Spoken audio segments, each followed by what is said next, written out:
Ito po ang 24 hektar. 24 hektar na binibenta 53 milyon. Niyugan at Palayan. Ayan ang boundary. Yan.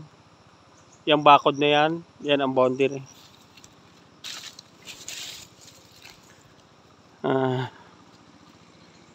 Ayan po isang buyer natin. Tumitingin. May kabayo. Ayan lang mga kabayo bro. Kailangan magtanim dito bro ng ano yung pakain ng baka at kabayo. Ayan o. Napier. Oh.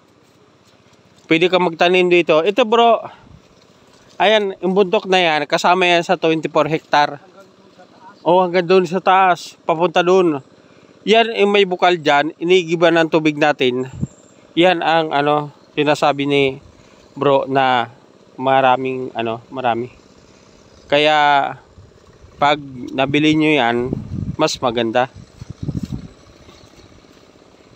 Pero kung magkapira agad, bayaran agad to kasi mababa siya doon sa expected ni bro.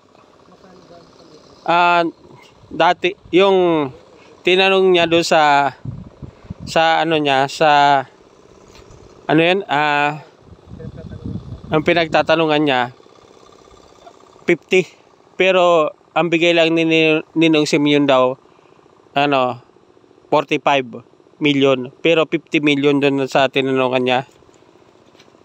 Bibigay daw to ng 45 million. Kasama yung bundok na yan. Hanggang dyan sa taas na yan bro. Yung tuktok na yun oh. Marami. Lahat dyan. Puno yan.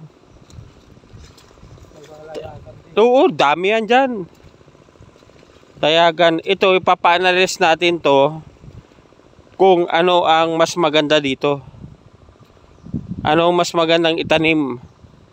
Kasi tingnan mo yung ano, yung lupa mataba, parang ano, parang buhangin.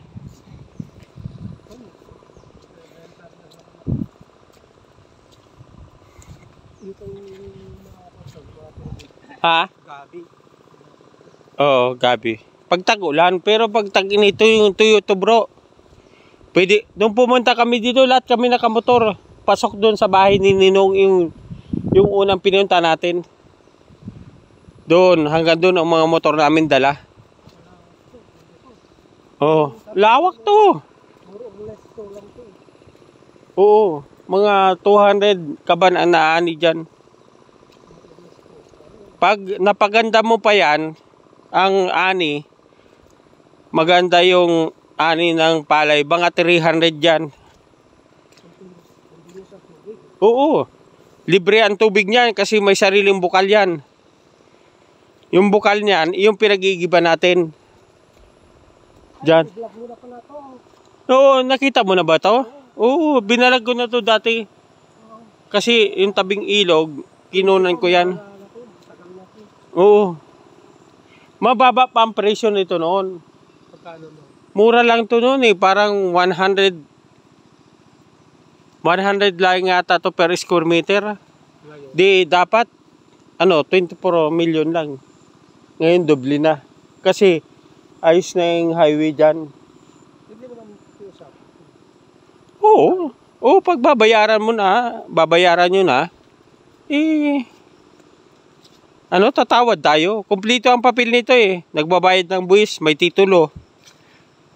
Dahil may inaani. Ayun, may inaaning nyug eh. Tingnan mo mga nyug. Kahit ang tataas na, tingnan mo. Ang lalaki ng bunga. Mataba dito ang nyug.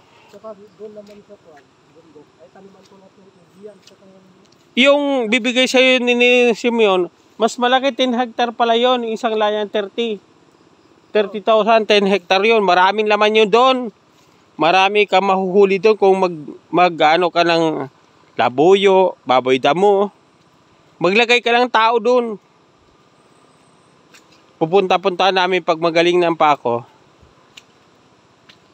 Magkakabayo lang kami dito. Bili ka ng kabayo dito kahit dalawa. O yung ano, yung mula. Marami sa Tarlac. Malalaking kabayo.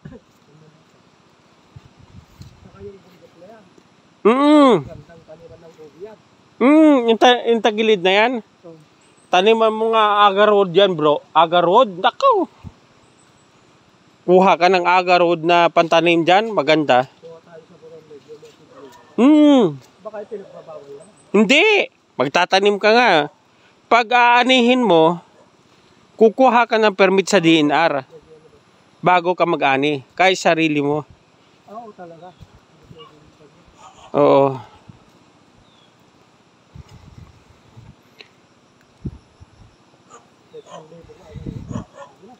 Bibili ako ng maraming kindi dyan, bibigay ko yung mga bata. Meron pa naman ako ditong pambili. Yung natitira pa tong binigay ng boss ko, 500 lang binigay ng boss ko pag uwi ko. Mabuti ang anak ko, maraming ipon. Hi ate, morning. Ate, di ba ikaw yung asawa ni kuya? Punta ako dyan mamaya. Lika.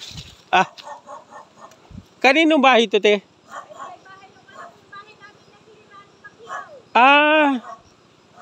Ganito ate. Teka lang. Kahapon di pa kasi ako masyadong makalakad. Pupunta sana ako dyan kahapon. Ate, ilan ba yung anak nyo doon sa nakatira sa Nakar? Sige bro, mauna lang kayo doon. Oo. 4. Ilan lahat yung anak mo? Ay, 7. Ay, namatay mo isa. 6. Ganito ang gagawin nyo. Lahat ng tiga Nakar na anak mo, lilista mo yung family nyo, pati ikaw, di ba? Si kuya, kanino ipapangalan yung property. Kasi yung kumpanya na pinapasok ko dyan sa Nakar, magbibigay ng tagli 5 hektarya na lupa. Ngayon, ang priority, lahat ng tiga General Nakar. Ang gagawin mo, lilista mo ikaw, sama ka na, yung asawa mo, kung kanino ipapangalan sa inyo yung dalawa yung 5 hektarya, gagawin mo, halimbawa ako, Eddie Bermundo, ang birthday ko, December 1974. Tapos, ang address ko, Barangay Pamplona, General Nakar, Quezon. Tapos yung ano mo, yung cellphone number mo. Kung wala ka cellphone number, Ay, gagala mo nila angat yung aking Mr. Ama. Sige. Pupunta na lang ako dyan, mamaya papaliwanag ko na lang.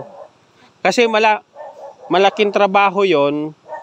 Tapos yung bibigay sa yung property, dapat matrabaho nung binigyan. Sabi, doon sa lupain ng General Nakar, bibigay yun. Oo, bibigay. Oo. Tapos yung bibigay sa inyo, kailangan matrabaho nyo yon para may pasahod ka doon sa mga tao mo. Pero ang magbibigay ng mga produkto, ang kumpanya. Pumunta ako dyan mamaya. Ito, anak nyo rin pala to?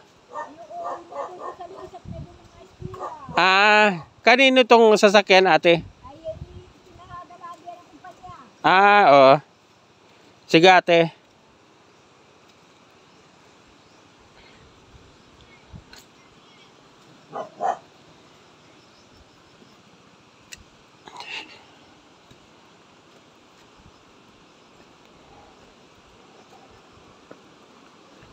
Ito po yung yung pagitan ng 24 hektar. Ayan po, yung gilid na yan. Itong sa kabila na to, ito yung 24 hektar. Yan. Ang pagitan ay yung kabila na yan. Maganda ang tawiran dito. Ito.